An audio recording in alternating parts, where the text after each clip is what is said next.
She was hired to play pretend. Just a fake girlfriend for a night, a few kisses, a few lies, and a fat paycheck. But what started as a cold con turned into something dangerously real. She wasn't supposed to fall in love with the Mark's girlfriend. She wasn't supposed to betray her own rules. And she sure as hell wasn't supposed to get caught. But when love, lust, and lies collide, someone always gets burned. The girlfriend experience isn't just a story of identity fraud. It's a slow seduction into obsession, betrayal, and the kind of heartbreak you don't walk away from clean. Welcome to the Skillful Art of Manipulation podcast. If you haven't already, please consider following us on your favorite podcast platform. Today we present to you the girlfriend experience. Let's dive into this thrilling narrative together. Chapter 1, Hired Love. You ever wake up, stare at the ceiling, and wonder how the hell you got here? Not in that life is beautiful kind of way. I mean that dark-ass, stomach-sinking, what the fuck is this mess I've built kind of way. That's me. Every fucking morning. But here's the twist. I'm not lost. I'm not confused. I know exactly what I'm doing. And I'm damn good at it. I just stopped caring whether or not it made me a bad person. Hell, I probably am one. But in this world, nice girls get steamrolled. Bad girls? We run the show. I make a living pretending to be what men want. Girlfriends. Fantasy. Sugar with a twist of poison. I sell the illusion, not the reality. I smile, touch, flirt, whisper lies in their ears that they want to believe. I become the dream they didn't know they were paying for. It started out as a side hustle. Just a few gigs here and there. Weddings, work parties, family dinners where some prick needed to prove to his dying mother he wasn't going to die alone. I was a warm body with a fake smile and a killer sense of humor. It paid better than bartending and came with better outfits. But over time, it grew into something else. Something darker. And that night with Chase, that's when everything changed. It was 8:47 p.m. on a Friday when I got the DM. Simple. Cold. No emojis. No pleasantries. Need a +1. No strings. Just need you to act like you're my girl for a night. You in. No name. No picture. Just the kind of message that screams. Rich asshole with a guilty conscience and a fat wallet. I stared at the screen, half drunk off Merlot, curled up on my couch in a silk robe I stole from a hotel in Miami. I took a long drag from my vape, let the smoke sit in my lungs, and exhaled like I was exorcising my last shred of morality. I replied, "What's the budget?" Within seconds he wrote back, 3,000. One night. No sex. Just pretend. Pretend. Bitch, that's my superpower. I slid into something classy, blood-red dress with a slit up my thigh, and heels that made my legs look like sin itself. My makeup? Dangerous. Smoky eyes. Matte lips. Gold highlights like I had secrets to tell. The venue was some pretentious rooftop bar downtown. The kind where every cocktail has a name like Rosemary Guilt, and the waiters look like failed actors. I walked in like I owned the air. And then I saw him. Chase. Tall. Tan. Perfectly unbothered. Expensive watch, teeth too white, and that smug energy of a man who's never been told no by someone who meant it. He wore arrogance like cologne. The kind of man who'd step over a homeless person while checking stock prices. He smiled when he saw me. That smile. It didn't reach his eyes. It never would. "You're even better in person," he said, offering me his arm like we were old lovers. "Let's make a few heads turn." I slipped my arm into his and turned on the charm like flipping a light switch. That night, I played my role to perfection. I laughed at all the right moments, tilted my head when he spoke, rested my hand on his knee like it was second nature. I made his friends think we had a shared history, a deep connection, the kind that made them whisper jealous little lies to their own girlfriends later that night. But I wasn't there for them. I was there for her. Tasha, his real girlfriend. She showed up midway through the night. Unannounced, uninvited, unimpressed. The moment she walked in, the air shifted. The music felt louder, the lights brighter. My senses sharpened like a blade. I felt her before I saw her. She was stunning, in a way that said I don't even try that hard. Long legs, a face you could paint on money, but there was a crack in her confidence. Her smile was tight, her eyes sharp and searching. And when she saw me, bitch looked like she just swallowed battery acid. Chase didn't flinch, didn't even acknowledge her presence, which told me everything I needed to know. She was the ex he couldn't let go of, the one he still fucked behind closed doors, the one he hired me despite. That's what this whole thing was. Not loneliness, not companionship, revenge. And I was the weapon. We stayed for another hour. Every time I laughed too loud or leaned in too close, I watched her shoulders tense. Her jaw lock. Her hands curl around her drink like she wanted to throw it. I was winning, but I wasn't just winning for him. I was winning for me. Because the moment I saw her, I knew. She wasn't the enemy. She was the opportunity. The next morning, I woke up in a hotel room Chase paid for. Alone, of course. He knew the rules. No sex. No touching unless I initiated. No falling in love with the mask I wore. He left a note on the nightstand. You were perfect. And next to it, a stack of cash in a white envelope. Crisp bills. No bullshit. I stared at those words, you were perfect, and something inside me twisted. It's funny, right? How men can buy your time, your smile, your laugh, and call it love. But what haunted me wasn't Chase. It was Tasha. The way she looked at me. Not with hatred, with curiosity. As if she was wondering what it felt like to be me. To be the kind of woman who could walk into a room and own it. That's when the idea started to form. Not a plan. Not yet. Just a flicker of potential. Something dangerous. Something delicious. I didn't expect her to reach out. But a week later, she did. She messaged me through a fake account. No picture. Just a name I didn't recognize and a message that made my lips curl. I know you're not really with him. Let's talk. I didn't reply right away. Had to let her sweat. Let the silence eat at her. Desperation makes people sloppy. It also makes them generous. She sent another message. I'm not mad. I just want to meet. Coffee. Just talk. So I agreed. We met at a boutique cafe in the Arts District. The kind of place where the lattes cost more than rent, and the chairs looked like recycled trash, but in a quirky way. I arrived early. Took a seat by the window. Watched the rain smear the glass like mascara on a crying face.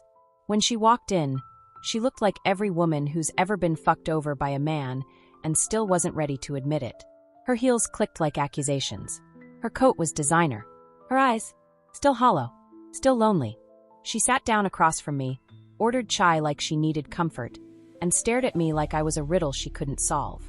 I know he paid you, she said, stirring her cup like she wanted to stab it. I didn't say anything, just smiled. Don't worry. I'm not here to fight, she added quickly. Honestly, I respect the hustle. I raised an eyebrow. You called me here to compliment me? She leaned in, whispered, I want to hire you. Now she had my attention. She didn't want revenge. She wanted validation. She wanted proof. She wanted me to keep playing the part, keep being the perfect little girlfriend, just long enough for Chase to slip, fuck up, cheat again, so she could finally leave him for good. She had no idea who she was talking to. I told her I'd help. Of course I did. But in my head, I was already planning the heist of the century.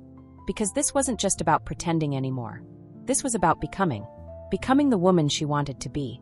Becoming the dream she didn't know she craved. Becoming her obsession. Her addiction. And then, taking everything. Her love. Her money. Her fucking identity. The girlfriend experience. Chapter 2, Soft Spots and Trapdoors. I never expected to like her. That wasn't part of the plan. This was supposed to be another cold con. A quick score. Slide into the cracks of someone else's dysfunction, play both sides, cash out before the pieces hit the floor. But the moment Tasha sat across from me at that cafe, I knew. She wasn't built for this world. She was delicate. Not weak, don't get it twisted. There's a difference. Weak breaks under pressure. Delicate bends, folds, hides, and pretends. And women like her, they're the most dangerous kind. Because when they snap, they don't just burn bridges, they light the whole fucking town on fire and make it look like a candlelight vigil. But back then, in that soft glow of cafe lights, she looked like the kind of girl who kept her pain in pretty little boxes. Wrapped in silk, tied with a bow, easy to carry, easier to ignore. She didn't even flinch when I said, "You want me to keep pretending to be Chase's girlfriend, so you can catch him cheating and end things?" She nodded slowly, hands folded on the table like she was praying. That's the idea. And what's in it for me? I watched her pause. She hadn't thought that far. Money, she finally said. I can pay you. How much? 10 grand. 5 up front. 5 when I have what I need. I leaned back, crossing my legs, giving her a full view of what control looks like in a tight leather jacket, and no fucks left to give. You're paying me 10 grand to make your boyfriend cheat on you? Her voice was quieter now. He already is cheating. I just need proof. Enough to justify walking away legally. Legally. That's when I understood. This wasn't just about love. It was about power. It was about leverage. That's when I knew I had her. You want to bury him? Her eyes met mine. No blinking. No flinching. I want to be free. And just like that, the leash slipped from her own hand and landed in mine. The next few weeks were like a slow-motion heist. Not the kind with guns and masks. No alarms. No hostages. Just soft touches, well-timed whispers, and eyes that always seemed a little too wet, like I felt something real. I played the role for Chase perfectly. Girlfriend 2.0. I cooked him breakfast, burnt eggs on purpose, so I could pout and let him teach me. I wore his oversized shirts with nothing underneath, made it seem like intimacy instead of strategy. I laughed too loud in public and made sure the world saw us. And he ate that shit up. The man had the emotional depth of a coffee filter. I didn't have to try that hard. But the real game? It wasn't Chase. It was Tasha. Because after every date, every setup, every fake kiss caught on camera or flirt caught in a mirror, I'd text her. Updates. Details. Proof that her little plan was working. But it wasn't her plan anymore. It was mine. She started asking to meet outside of the operation. Said she had questions. Said she wanted to get to know me. Woman to woman. That's how she framed it. As if we were sisters in some betrayal club. Like I hadn't already measured her neck for a noose made of satin lies. Still, I agreed. Because I wanted her closer. I needed to see the seams in her smile. The places she was sewn together with fear and guilt and desperation. She took me to this spa downtown. One of those bougie places that smells like eucalyptus and silence. We got massages. Mud masks. Champagne and crystal flutes while our faces hardened with clay. She kept watching me. Like she was trying to figure out what made me tick. You're not like other women, she said softly as we sat side by side, wrapped in white robes, our feet soaking in some kind of Himalayan salt bullshit. Oh yeah, what's that mean? I don't know, she said, sipping her drink. You don't try to please people. You're just you. Unapologetically. I laughed. Loud and sharp. If you think this is the real me, babe, you've already lost. She smiled, but it didn't reach her eyes. I don't care. I like it. And for the briefest second, I felt something. Not guilt. Not warmth. But a strange echo. Like a knock from inside a locked room I'd forgotten existed. I looked at her. Really looked. And I saw it, loneliness. It clung to her like static. The kind of loneliness that lives in penthouses and behind designer sunglasses. The kind that makes you lie next to someone every night and still feel like you're screaming into a void. She wasn't just broken. She was empty. And me. I was starting to fill that void. Not with kindness, but with control. The sex with Chase was inevitable. He pushed boundaries like a kid testing bedtime. Every night he got a little bolder. A hand on my thigh. A kiss that lingered too long. Whispers about taking this further. I let him get close. Close enough to fall. But never close enough to touch. It drove him insane. Which made him reckless. Which made my job easy. I left little pieces of evidence for Tasha. Lipstick-stained glasses, text messages sent at 2 a.m., receipts for hotel rooms with 2 guests and 1 bed. I gave her breadcrumbs, and she followed every one of them like she was starving for betrayal. One night, she called me crying. Said she was ready to end it. Said she had everything she needed. Said thank you. And I said nothing. Because this wasn't the end. It was the beginning. I didn't expect her to ask me to dinner. But she did. Said she wanted to celebrate. Said she was finally free. I met her at this rooftop spot. Same one where I first met Chase. Full circle. She wore red. I wore black.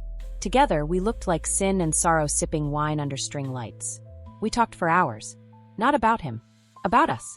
Our lives. Our ghosts. I told her pieces of the truth. About my childhood. About my mother's boyfriends. About the first time I learned that men will say anything if you just pretend to listen. She told me about her father. How he made her feel invisible, unless she was perfect. How Chase made her feel seen until he didn't. I thought love was supposed to hurt a little, she said, eyes glossy. No, I said, brushing a strand of hair from her cheek. That's just what we're told, so we settle for scraps. We didn't kiss that night. Not yet. But the tension between us? It was a living thing. It sat at the table like a third guest, waiting to be acknowledged. And when we hugged goodbye, she held on just a little too long. I felt it then. The shift. The line between her using me and her needing me? It blurred. She wasn't hiring me anymore. She was falling. And that was the sweetest fucking part of the con. Because the moment she loved me, I owned her. Every breath. Every dollar. Every secret. And soon, Every lie. The girlfriend experience. Chapter 3, Closer Than Flesh. They say intimacy starts with a touch. A hand grazing yours at the edge of a wine glass. A knee brushing beneath the table. A glance held too long, just daring someone to blink first. But that's not how it starts. Not really. It starts with silence. The kind that stretches between breaths. The kind that makes your skin itch with possibility. That's how it began with Tasha. Not with some grand seduction. Not with fireworks and moans in the dark. It started in the stillness. In those moments when we looked at each other too long, laughed a little too hard, leaned in a little too close. It was the space between our words that told the truth. And I knew how to fill that space. With softness. With danger. With need. After that rooftop dinner, she started texting me at night. At first, it was simple. Hope you made it home safe. Thanks for tonight. I haven't laughed like that in months. Then it got more personal. Can I tell you something I've never told anyone? I played it cool. Gave her space to feel brave. That's how you trap someone like her. You make them feel like confessing is power, not weakness. She told me about her dreams. Her fears. Her panic attacks. The pills she sometimes forgets to take. The way her chest tightens at night, like her ribs are trying to crush her heart. I responded like I cared. Like I saw her. Like I got her. Truth was I'd been her. At one point, but I crawled out of that version of myself and buried the bitch deep. Tasha still lived in her shadow. So I became her light. And she clung to it. The first time I saw her cry in front of me, we were sitting on her couch. It was a Sunday. Rain tapping the windows like soft threats. We were watching some bullshit romantic movie. The kind with string music and tear-jerking monologues that made you want to punch the screen. I glanced over and her eyes were glassy. She tried to hide it. Wiped at her face with the sleeve of her oversized sweater. I didn't say anything. Just reached over, pulled her gently toward me. She rested her head on my shoulder. And for the first time, she let go. I used to think love meant sacrificing parts of yourself, she whispered, voice cracking. I'd make myself smaller, quieter, less demanding, just so I wouldn't lose someone. And did it work? I asked softly, stroking her hair. No, she said. I still lost them. I just hated myself in the process. I didn't say anything. Didn't need to. I let her sit in that truth. Sometimes that's more powerful than pretending to fix it. She curled into me like a child. And in that moment I knew. She was mine. Not in the sexual sense, yet. In the emotional one. The dangerous one. The one where she'd start questioning who she was when I wasn't around. It wasn't long before Chase faded from the narrative. Tasha stopped asking for updates. Stopped caring about the proof she'd so desperately wanted just weeks before. She had all the closure she needed. And she had me. At least, that's what she thought. She started inviting me over more. Late nights. Bottles of wine. Intimate playlists with songs that whispered things like "Stay with me" and "Tell me your secrets." I let her initiate everything. That was key. Because once you let someone believe they're the one making the move, you own the outcome. One night, we were sitting on her balcony, legs tangled under a shared blanket, our wine glasses empty, our laughter dying out. And then she turned to me, eyes heavy, lips parted, and she kissed me. Soft, tentative, like a question. I didn't pull away. I kissed her back. Slower, deeper, like an answer. Her hands trembled as they slid around my waist, gripping me like she was afraid I'd vanish if she let go. When we finally pulled apart, her breath hitched. I don't know what I'm doing, she whispered. You're doing fine, I murmured, brushing my thumb over her lip. And that was the beginning of the unraveling. The sex wasn't what I expected. It wasn't explosive. It wasn't wild. It was delicate, intense, almost painful in how much she needed it to mean something. She made love like a woman who thought it would save her. And I fucked her like I was writing her name in wet cement. She clung to me afterwards, head on my chest, heart racing, whispering things like, I've never felt this safe before, and I wish I met you sooner. I didn't say the words back, but I kissed her shoulder. Let her think it meant the same thing. Let her think I was falling too. She wasn't just sleeping with me. She was confessing, unloading every cracked piece of herself, handing them over like currency, trusting I wouldn't break her more. But I had no intention of saving her, only owning her. She started changing. Subtle things at first. Wearing darker lipstick, tighter clothes, saying fuck in casual conversation like it had always been part of her vocabulary. She was becoming me, piece by piece. And I fed it. God, you look dangerous, I'd say. She'd smile. I want to be. I'd whisper in her ear. You already are. Validation is the deadliest drug. And I was her dealer. But there was one thing she didn't know. One thing I kept buried under my smile and sultry whispers. I wasn't here to fall in love. I wasn't here to help her heal. I was here to rob her blind. Her money. Her identity. Her fucking life. And the deeper she fell, the easier it would be. One night, she took me to her family's beach house. An isolated stretch of coastal property, with floor-to-ceiling glass windows and decor that screamed generational wealth. The kind of place where secrets echo off marble floors and old sins are painted into the walls. She said she wanted me to see where she came from. I smiled and said I was honored. But all I saw were entry points, exits, hidden safes, weak spots in the security system. She showed me her room, left untouched since college, a shrine to the girl she used to be. Photos of cheer camp, debate trophies, letters from her mother folded neatly in a silk box. She asked me to stay the night. We drank whiskey on the deck, wrapped in a throw blanket, her head on my lap. You ever think about just running away? She asked, voice laced with sleep and sadness. Every day, I replied. I'd go with you. I looked down at her. You don't even know who I am, I said. She closed her eyes. I don't care. That's when I knew. She was past the point of no return. And me, I was about to take everything she didn't even realize she was offering. But something strange happened that weekend. A moment I didn't expect. She showed me a lockbox hidden in the back of her father's closet. Inside was a folder of documents. Bank accounts. Trust funds. Stocks. She showed me everything. Without hesitation. Without fear. I trust you, she said, smiling like a child who just gave away her last piece of candy. And in that moment, I hesitated. For the first time in my entire fucked-up career. I felt it. Not love. Not guilt. Temptation. Not to steal from her. But to stay. And that scared the shit out of me. Because the moment you start caring, you lose. And I don't fucking lose. The Girlfriend Experience. Chapter 4. The Mirror and the Mask. Let me tell you something no one warns you about when you live your life wearing a mask. If you wear it long enough, it stops feeling like a disguise. And starts feeling like you. That's where I was. Staring at myself in Tasha's vanity mirror at 2 a.m, her naked body tangled in Egyptian cotton sheets behind me, her soft breathing like lullabies for devils. My lipstick was smudged. My eyeliner was a smoky mess. But the face I saw, it wasn't mine anymore. It was hers. It was ours. I'd been playing the part so well, so deeply, so fucking convincingly, that even I couldn't tell where the lies ended and the truth began. And the scariest part? I didn't want to stop. Not yet. Not when I was so close.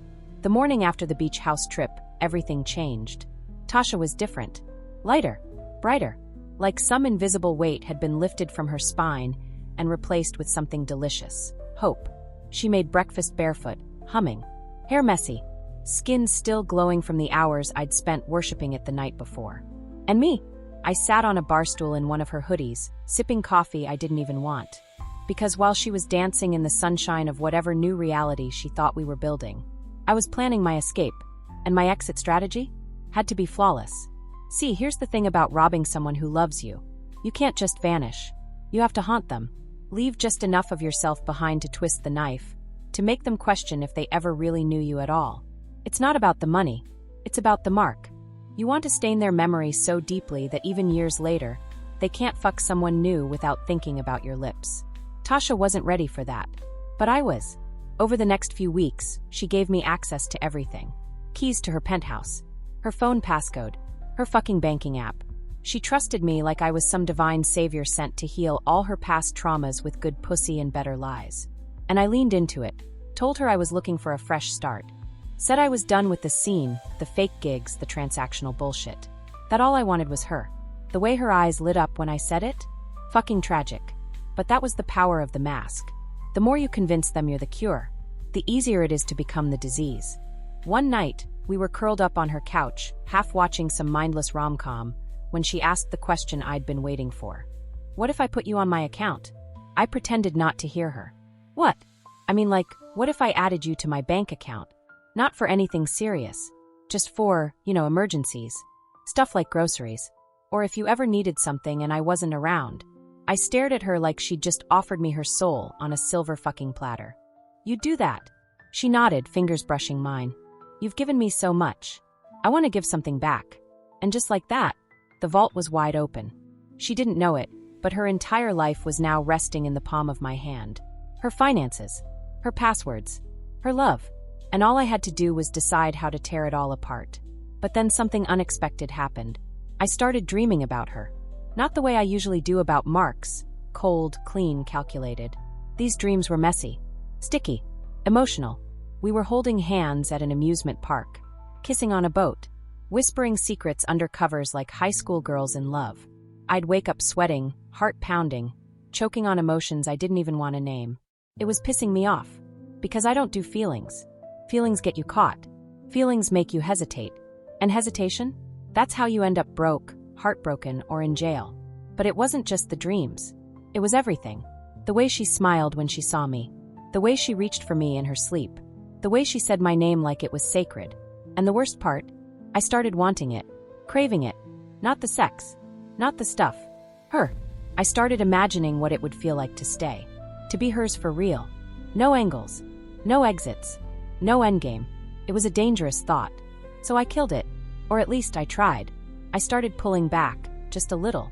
Canceling plans. Forgetting to answer texts. Faking headaches. Being too tired for sex. I told myself it was a strategy. A way to keep her off balance, make her want me more. Standard manipulation. But deep down, it was fear. Because if I didn't create space, I'd lose myself in her. And I couldn't afford that. Not now. Not when I was so fucking close. Then came the night of her birthday party. A big, lavish event she'd been planning for weeks. Invite only. Cocktail attire. A rooftop venue dripping with champagne and crystal chandeliers. She looked like a goddamn goddess. Slick black dress. Diamonds that probably cost more than my entire fake life. She clung to my side all night. Introduced me as her partner, her heart, her everything. And I smiled through it. Played the perfect girlfriend. Kissed her hand. Laughed at her friends' boring stories. Took photos with her under golden light, like we were some influencer couple on the rise. But inside, I was drowning. Not because of her. Because of me.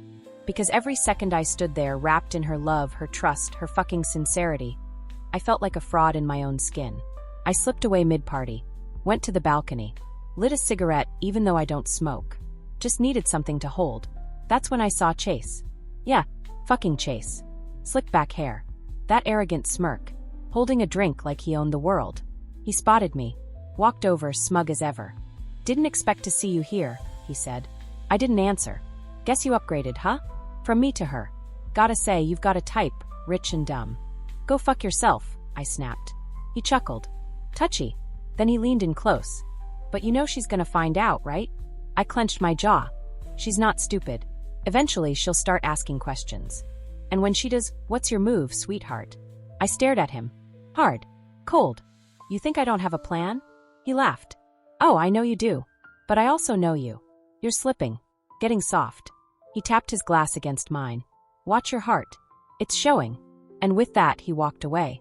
Smug bastard. But his words? They stuck. Because he wasn't wrong. I was slipping. And I had to do something about it. Fast. The next day, I woke up early. Watched Tasha sleep. She looked peaceful. Beautiful. Mine.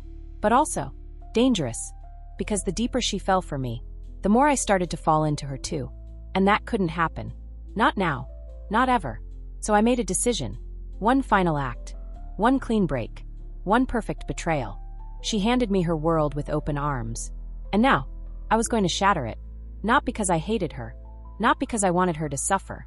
But because I couldn't afford to love her. And trust me, that's exactly what was starting to happen.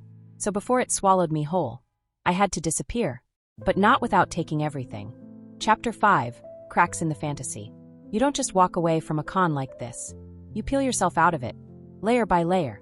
Lie by lie. It's not like slipping off a dress after a long night. It's more like ripping skin from bone. Every shred of the fantasy is laced with fingerprints and blood. Because when you've made someone fall in love with you, when you've moved into their life like a beautiful parasite, detaching means bleeding. And you can't bleed without leaving a trail. That's what I was trying to figure out. How to vanish without leaving a body. And how to do it without looking back. Because let me be honest with you. I wasn't just in too deep. I was starting to sink. Tasha made it so damn easy to love her. That was the problem. She wasn't stupid. That was never it. She was starved. Starved for intimacy, for connection, for someone who looked at her like she wasn't disposable. And that's how I got in. Not through her wallet. Through her wounds. She let me into places she didn't even know were locked. Showed me the rawest, ugliest parts of her. And called it beautiful when I didn't flinch. She made me breakfast while humming 90s R&B. She left love notes in my coat pockets.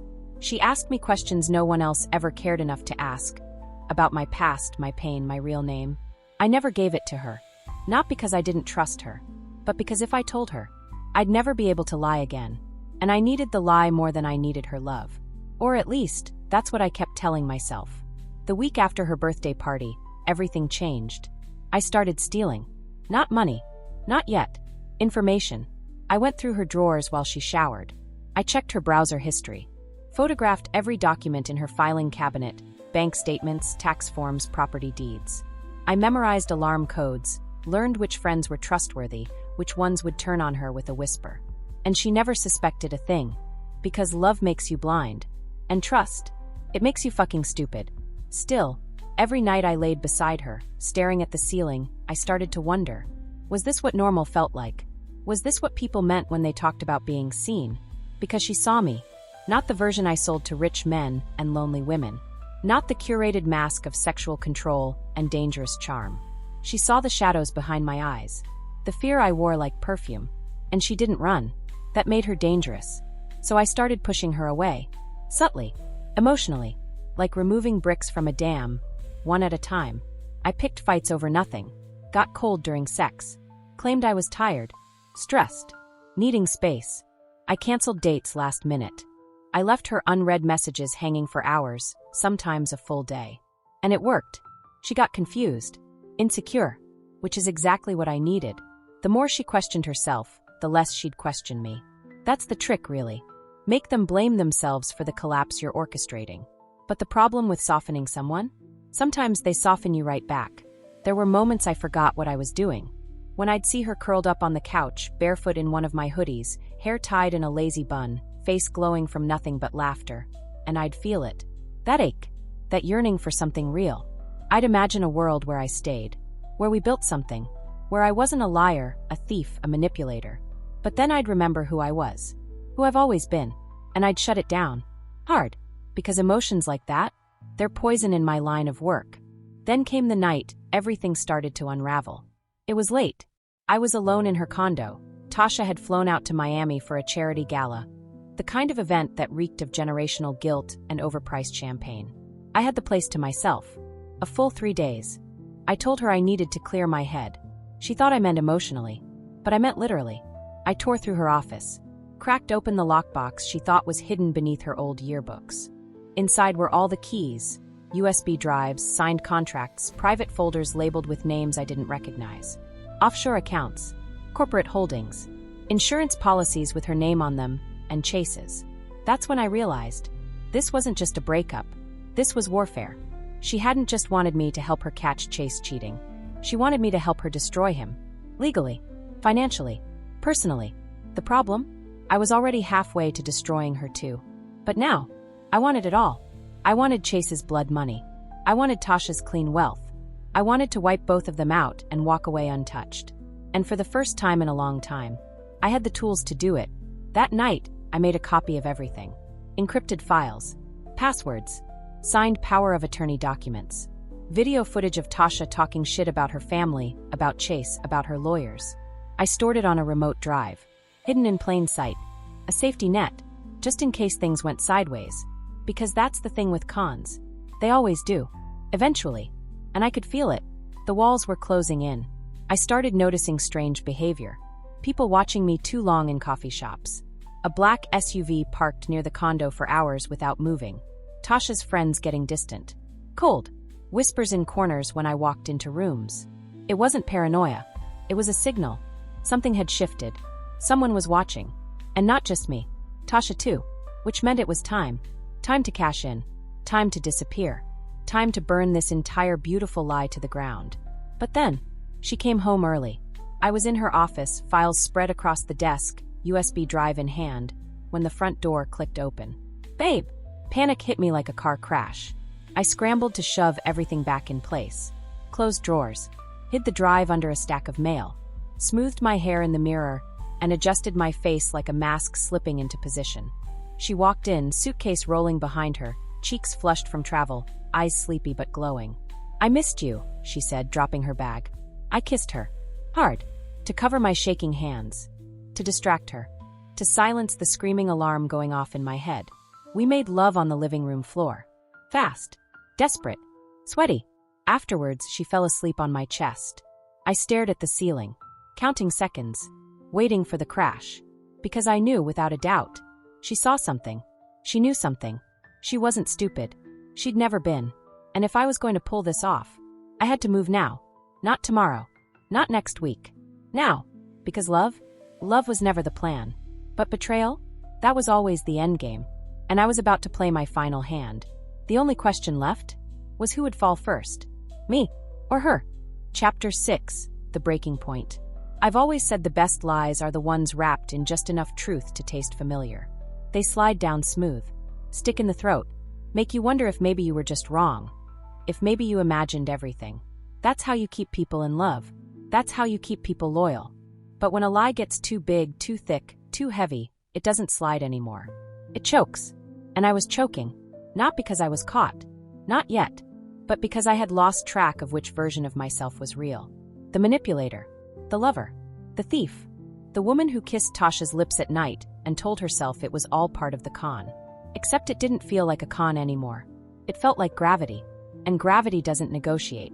After that night, her surprise return, my near slip, the way her body trembled against mine like she knew something was off, I couldn't sleep. I kept running through the plan in my head, rewinding and replaying every move like a heist film on loop. But something had shifted. She started watching me differently. Subtle, but it was there. Little things. The pause before she answered my questions. The way her smile sometimes missed her eyes. She began locking drawers she never used to lock. Password-protecting files she once let me browse freely. And then there were her questions, gently placed, seemingly innocent, but sharp as razors beneath the surface. What would you do if we just ran away? Left everything behind? Do you ever think about starting over? Like, truly clean? What's your real name? Each one was a test. A carefully laid tripwire. And I passed them. Barely. But I could feel the trap tightening. And the worst part, I wasn't sure if she was trying to catch me or protect me. 3 days later, she invited me to dinner. Not just any dinner. A private, catered meal on her rooftop. White linens. Champagne. Jazz playing softly from hidden speakers. The skyline glowing like a city in love with itself. She wore white. That should have been my first clue. White was never her color. It was too honest. Too fragile. She looked like a bride walking into a funeral. I wore black. Poetic, right? She smiled when she saw me. But it was tight. Contained. Like a scream held behind teeth. We sat across from each other, champagne flutes between us, candles flickering like nervous hearts. "I have something to tell you," she said, eyes fixed on mine. I leaned in, careful. Calculated. So fucking calm on the outside. "What is it?" She took a long sip before she answered. "I know what you've been doing." Just like that. No wind-up. No build. Just the blade, straight to the gut. My fingers curled around the stem of my glass, so tightly I thought it would shatter. I tilted my head. Played dumb. Innocent. Doing. Her smile widened, and it scared the shit out of me. She reached into a small clutch on the table and slid out a sleek black folder. Pushed it toward me. Inside. Photos. Documents. Screenshots. All of it. All. Of. It. A fucking portfolio of betrayal. Proof of the accounts I accessed. The files I copied. She even had timestamps, matched against video from her security cams. And the final nail? The burner phone I thought I'd hidden, photographed. Its screen displaying messages I'd sent to myself as part of the con's setup. "Jesus," I muttered, staring down at my own reflection in the glossy plastic. I looked up slowly. Her expression was unreadable. But her eyes were on fire. "How long?" she asked softly. "How long were you planning to bleed me dry?" I couldn't lie. Not here. Not now. Not when she already knew. So I gave her what I could. From the beginning. It was like saying it out loud flipped some switch. Her hand twitched slightly. But no tears. No shouting. Just silence. Cold. Wide. Endless. "Why?" she whispered. Because it's what I do. She stared at me. Then she laughed. It was short, bitter. A sound that echoed off the skyline like something had cracked inside her. You were going to ruin me, she said. Just vanish one day and leave me gutted. That was the plan, I admitted, voice steady. She poured more champagne, hand shaking just a little now. And the sex? The I love yous? The way you held me at night like I was all you had. She was trembling now, but still no tears. Still composed. I meant some of it, I whispered, and that was the worst fucking truth of all. Because I did, and that's what made this unbearable. She stood up, walked over to the edge of the rooftop, looked down at the city. You know what's funny? She said, voice distant. I knew, deep down. I knew. You were too perfect. Too smooth. Everything felt so fucking scripted. I joined her at the ledge, stood beside her. Neither of us said anything for a moment. Then she turned to me. I still love you. That hit harder than any slap. And I couldn't answer. Because suddenly, words felt useless. Empty. She pulled something from her coat pocket. A thumb drive. She held it between her fingers, dangling it like bait. This is everything. Every account. Every file. Every secret. Yours too. My heart stopped. You recorded me? She nodded. Of course. I'm not stupid. Then she stepped closer. Real close. So close her breath touched my lips. And whispered, you can still leave. Take the money. Run. But if you do, I'll destroy you. I blinked. Felt the heat of her pulse against mine. You'd turn me in? No, she said. I'd bury you. I'd make it look like you never existed. I'd make every dollar you ever touched disappear. Then she pressed the drive into my palm and walked away. Just like that. No screaming. No begging. No violence. Just cold, quiet power. I stood there for a long time. Alone. Drive in hand. Heart fucking bleeding. Mind spinning. Because I realized something I never expected. She had outplayed me. She had played the player. And that was the sexiest, scariest thing anyone had ever done to me. I didn't sleep that night. I just sat in the dark with her files open on my laptop, staring at the ruin I had almost caused. And I thought about everything. The lies. The lust. The goddamn love. It wasn't supposed to end like this. I wasn't supposed to feel. But I did. And now I had a choice. Take the drive. Take the money. Disappear. Or stay. Own it. Face her. Beg. Maybe bleed. Either way, this was no longer just a con. This was a reckoning. And no matter what I chose, somebody was going to get hurt. Chapter 7. Love in the Ruins. There's a moment in every con where the mask becomes a mirror. You stop performing. You stop pretending. And what you see staring back at you isn't the version you crafted. It's something far more dangerous. It's who you really are. No edits. No filters. Just blood, bone, heartbreak, and consequence. That's where I was. Standing in the middle of the penthouse, my reflection fractured in every window, holding a thumb drive in one hand and a broken heart in the other. I had a decision to make. Burn her, or let myself burn. And both options felt like death. I didn't run. I packed a bag. Not with cash or files or backup identities, but with truth. A single hoodie that still smelled like her skin. A notebook filled with thoughts I never shared. A photo of us laughing in the rain. And the drive. I brought it too, but I didn't plan to use it. I planned to return it. Like a thief returning the one thing she hadn't meant to steal. Someone's trust. I wasn't sure if I was going there to confess or beg or bleed. Maybe all of it. Maybe none of it. All I knew was I couldn't end it like this. Cold. Silent. Unfinished. She wasn't home. The condo was dark. Empty. Too quiet. And yet somehow it still felt like her. I walked through the rooms slowly, each one heavy with memories. The living room where she'd danced barefoot to sod. The kitchen where she'd burned pancakes and laughed like it was a secret only I could understand. Her scent lingered in the hallway. A mix of jasmine and irony. I left the bag on her bed. Placed the thumb drive on the nightstand with a note underneath. No more lies. If you want me, I'm not hiding. But I'll never take anything from you again. Not even the blame.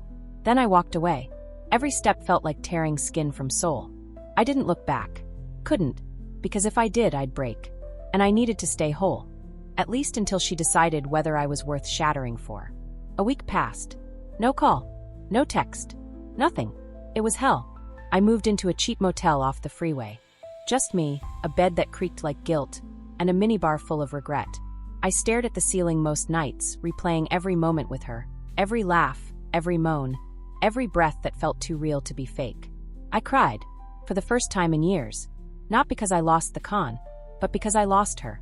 And that was the real con. Thinking I could ever walk away clean. Thinking I could touch something real and not leave fingerprints. Day 9, she showed up. I heard the knock before I saw her. My whole body went still.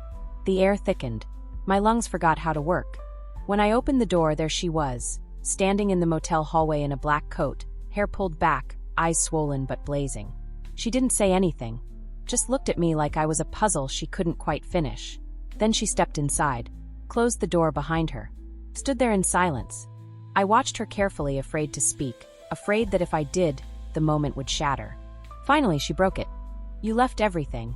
My throat burned. I had to. You could have run. I wanted to. So why didn't you? I took a step closer. Because I wasn't running from you. I was running from who I became with you. Her jaw clenched. You mean the liar? The manipulator? The thief? No, I whispered. The woman who let herself love you. She flinched like I'd slapped her. Then she laughed. But it was hollow. You don't get to say that word. Not after what you did. I know. You don't fucking know, she snapped, voice breaking. You infiltrated me. You slid into my soul like a poison I didn't see coming. And the worst part, I let you. I invited you in. I know. You watched me fall for you. You encouraged it. You kissed me like it meant something. You held me like I mattered. And the whole time, you were planning to rip me apart. I wasn't supposed to love you. She laughed again, colder this time. Then why do I still love you? I didn't answer. Because I didn't deserve to. Her eyes filled with tears, but she didn't let them fall. Not yet. I wanted to ruin you, she said. When I found the files, when I saw what you were doing, I wanted revenge. I wanted you gone. I was going to freeze the accounts, call the cops, leak your name to every contact I had. I nodded. I expected you to. But then I read your journal. My stomach dropped. You weren't supposed to. I did. Every page. Every fucked up, beautiful, contradictory word. And you know what I saw? She stepped closer, chest rising. I saw someone just as lost as me. Someone who's been surviving so long she forgot how to live. Someone who wanted love, but didn't think she deserved it. Her voice cracked. But you do. I broke. Tears spilled down my cheeks like sins I couldn't confess fast enough. I'm sorry. It was all I could manage. I know, she whispered. And then she kissed me. Not softly. Not gently. It was a collision. A crash. The kind of kiss that bruises. The kind that says, I hate you and I love you and I don't know which one is louder. We collapsed onto the bed. Clothes torn. Nails scratching. Tongues desperate. It wasn't sex. It was war. It was forgiveness. It was everything. Afterward, we lay tangled in silence. The kind that doesn't need to be filled. The kind that says we're still here. And maybe that's enough. In the morning, I woke up alone. But on the table? A folder. Inside was a plane ticket. A passport with a new name. A key to a safe deposit box in another city. And a note. You can stay. Or you can disappear for good. But either way, you leave with nothing you didn't earn. Choose wisely. Tasha. I held that note for hours. Read it 1,000 times. Cried again. And then I did the hardest thing I've ever done. I walked away. Not with money. Not with secrets. Just with memories. And guilt. And something else I didn't have before. A fucking soul. It's been 6 months. I live in a new city now. Small apartment. Clean job. No lies. Sometimes I see someone on the street who reminds me of her. Same hair, same eyes, same impossible grace. And for a second, I believe in ghosts. I still dream of her. Not in the way that haunts, but in the way that heals. Because for a little while, in the middle of all the chaos, I touched something real. And it changed me. She changed me. I used to be a thief who stole identities. Now, I'm just a woman who lost hers in love. And maybe, just maybe, found something better in the ruin.